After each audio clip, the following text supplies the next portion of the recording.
ראש הממשלה, איפה אנחנו? אנחנו ברחוב עולי הרגל, בעיר דוד. סיפור מדהים. תסתכל רגע על המרצפות. אלה המרצפות שעליהן דרכו אבותינו. היו יורדים שם לברכת השילוח, טובלים, עולים ברחוב הזה עד למעלה, עד הר הבית, מתפללים בבית המקדש. מדהים. אתה הכרת את זה? לא הכרתי את זה. זה מדהים מה שהיה פה.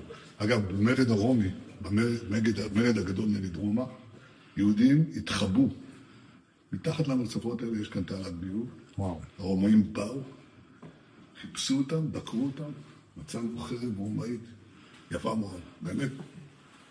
מדהים, איזה קרב היה כאן. כאילו איבדנו את ירושלים, אבל לא איבדנו את ירושלים. כי היא תמיד הייתה בראש מעיינינו, וחזרנו ושחררנו אותה, והיום ירושלים העתיקה והחדשה בידינו, ותמיד תישאר בידינו. ראש הממשלה, כירושלמי, כשאתה מדבר על ירושלים, יש כאן ניגוד עניינים? כנראה שכן, כי היום קיבלנו שורה של החלטות, כמו שאני מקבל כל שנה ביום ירושלים, ואנחנו מעבירים הרבה כסף, הרבה משאבים לטובת ירושלים. כן, אני בניגוד עניינים מגיל יומיים. התחלתי ביום הראשון של חיי, הייתי בתל אביב, אמא שלי העבירה אותי לירושלים, בתקופת הצנע, ואז אני ירושלמי גאה. ראש הממשלה, הרבה דיבור על כל העניין של הפגיעה בדמוקרטיה ושלטון החוק. יש לך משהו להגיד על כל הפקידות שמדברת על הנושא הזה? כן, הפגיעה הכי גדולה בדמוקרטיה ובשלטון החוק, שלא מקיימים את החוק, ולא נותנים לנבחרי הציבור, לפי החוק, למלא אחר החוק. לפי החוק, ראש הממשלה ממנה, מביא את המינוי של ראש השב"כ, הממשלה, שהוא עובר ועדת גרוניס, ולא עושים שום עיכובים. ומאוד מעניין, אתה יודע? מיניתי לזמן מוגבל, כי אחר כך התברר שזה לא מסתדר, את האלוף שרביט. אלוף, בסדר, רב הישגים בחיל הים, לא מהשב"כ. לא שמעתי מילה. לא על חקירה, קטר, לא על ניגוד עניינים, כלום. ברגע שמיניתי את האלוף זיני, פתאום יש ניגוד עניינים, שלטון החוק. זה לא שלטון החוק, זה תירוצים, זה נכשלות עכשיו אבל הם טוענים שאין דבר כזה, הם טוענים שאין דבר כזה אכיפה בררנית. לא, אין דבר כזה. אתה יודע למה? כי היא לא בררנית, לא צריך שום בירור. אם זה בא מהימין, פסול. ואם זה בא מהשמאל, זה בסדר. זה לא בררנות. בררנות כאילו יש פעולה שאתה בורר. פה לא בוררים, זה על אוטומט, טייס אוטומטי. מהימין, פסול.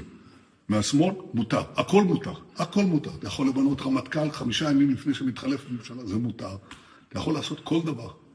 שום ניגוד עניינים. כל ההחלטות של הממשלה הקודמת, היועצת המשפטית, שבעצמה בניגודי עניינים, היא אישרה אחד לאחד במהירות, מהירות הסילון. פה, כל דבר, כל החלטה.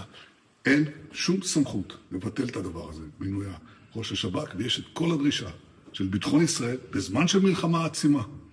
אנחנו צריכים ראש שב"כ קבוע, לא ממלא מקום, ולא כל התכסיסים שהם מנסים לעשות, בניגוד לחוק, בניגוד לדמוקרטיה, בניגוד לרצון העם. ראש הממשלה, לגבי יעדי המלחמה, ניצחון, יש הרבה שטוענים שיש איזשהו דשדוש מסוים בהשגת מטרות המלחמה, השבת החטופים.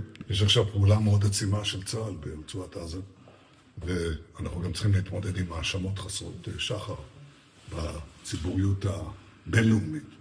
אנחנו עושים הכל כדי להכריע את החמאס, לשחרר את חטופינו תוך כדי. לצערי, הם באים ומטיחים בנו כל מיני דברים. אבל שחרור חטופינו בראש מעיינינו.